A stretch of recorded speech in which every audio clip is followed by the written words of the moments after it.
शाह साहब, सज्जाद कोकर साहब, सक्खर बैराज का एक कदीमी एक विरसा है, उसका एक दरवाजा गायब हो जाता है, टूट जाता है, उसको बनाने के लिए चीनी इंजीनियर्स आते हैं, हमारे इंजीनियर्स कहाँ हैं?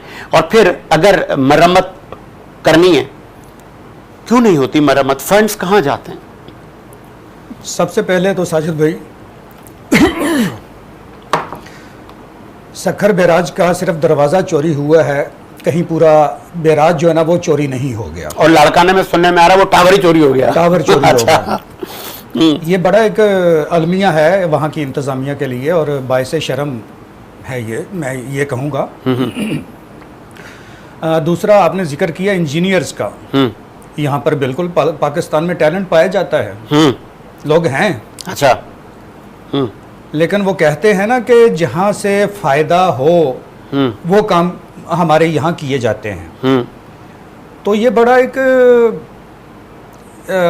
जिसको एक सिस्टम कहा जाता है, सिस्टम का जो एक निज़ाम है ये बड़ा अरूज पर है। बड़े बड़े अफसरान परसेंटेज के चक्कर में बहुत कुछ कर जाते हैं और इनको पैसा लगाने का वो दुख नहीं होता क्योंकि ये पैसा आवाम का है।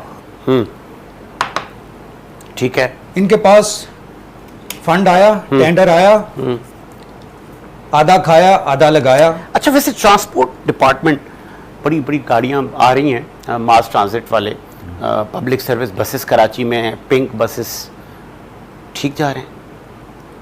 अच्छा इकदाम है, मुतमईन है आप लोग? अच्छा इकदाम है सिंध हुकूमत का। कुछ तो यार आवाम को नजर आना चाहिए कि हमारे लिए हुकूमत ने कुछ किया है और अच्छा इकदाम है। इसी बसें हैं और जो उनका किराया है वो भी कोई इतना ज्यादा रीजनेबल है जी। यहाँ तो करप्शन नहीं है या यहाँ पे सब ठीक है? यहाँ पर तकरीबन ठीक है। अच्छा, कुछ इनको अप्रिशिएट करेंगे मतलब आप? जी, बहुत अच्छा किया। लेकिन इरिगेशन वालों ने तो सर दुख दुख दुख दुख दे दिया पूरी कौम को कि यार आपके पास इंजीनियर्स तक नहीं है।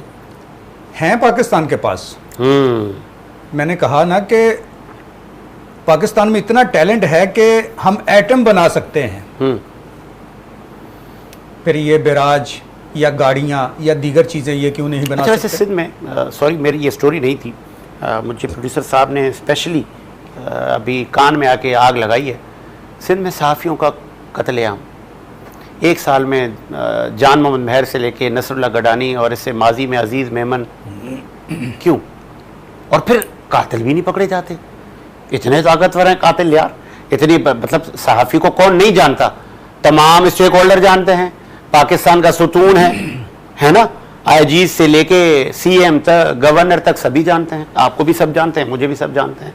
फिर अगर किसी का कत्ल हो जाता है किसी सहाफ़ी का, वो बता के भी जाता है यार फला ने मुझे थ्रेट किया है, कोई सुनवाई नहीं। साजिद भाई, स्पेशली मैंने फोकस किया है नसरुल्लाह गडानी, घोटकी के सहाफ़ी को।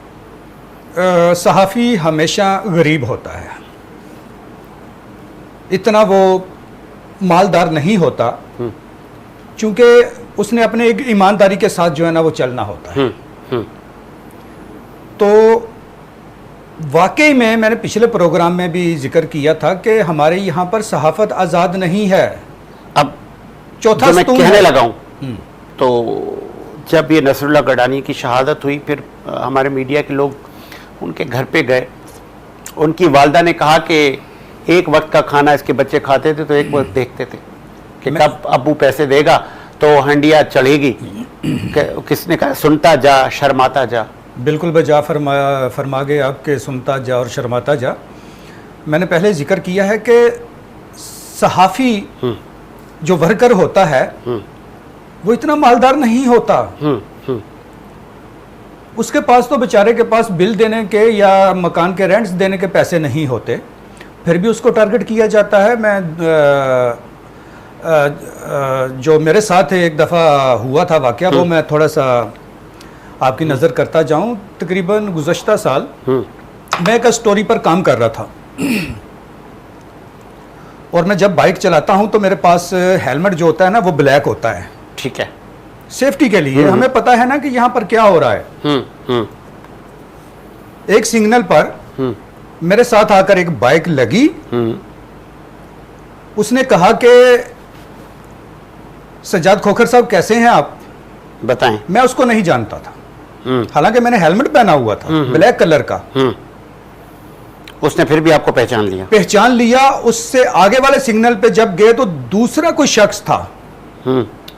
उसने पता क्या कहा मुझे, बोला खोखर साहब आपके बच्चे तो फलां स्कूल में पढ़ते हैं। बताएं। तो यार सहाफत ये आज़ाद है कहाँ पर? मार दिए जाते हैं। और हमारे सहाफती तंजीमों के लिए एक बड़ा वो सवालिया निशान है कि यार जो शहीद हो जाता है सहाफ़ी, उसके लिए कुछ भी नहीं ये करते मासवाए, जैसे सियासी बयान दाग दिया कि हम मुजम्मत करते हैं। हुकूमती सतह पर देख लें, जिस केस को दबाना हो वहां पर JIT बना दी जाती है। सही। और सहाफत में आ जाएं तो एक मुजम्मती बयान जो है ना वो तैयार किया जाता है, जी हम मुजम्मत करते हैं, बात खत्म। आगे बढ़ाते से देखो, chairman water board sir Salahuddin साहब, पानी नहीं है सर कराची में। बड़ा सवालिया निशान है शाह साहब आपके लिए। आप तो सैयद हैं और अरबाब इख्तियार हैं वाटर बोर्ड के। कराची में साजिद भाई 9 हाइड्रेंट हैं। सही। जो जिला वाइज चलाए जा रहे हैं, लेकिन शहरियों के लिए नहीं। बड़ा सवाल फिर किसके लिए?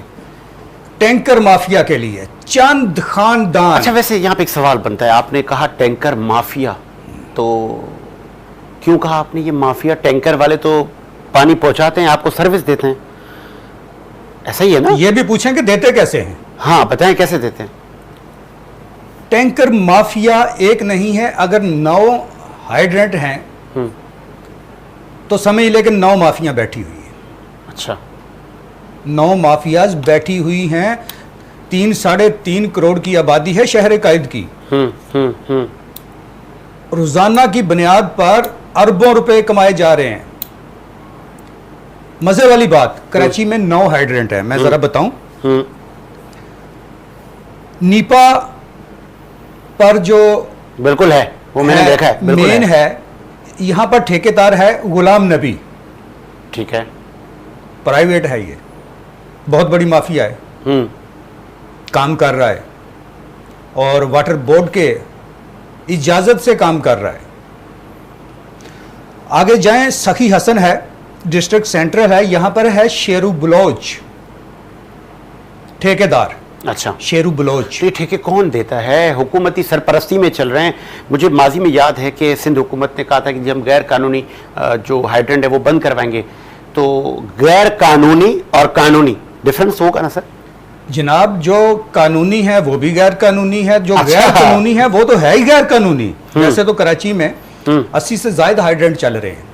ना करें, पुलों के नीचे, ब्रिज के नीचे जो है ना, मेन लाइनें जो है ना तोड़कर वहां पर जो है ना हाइड्रेंट चलाए जा रहे हैं।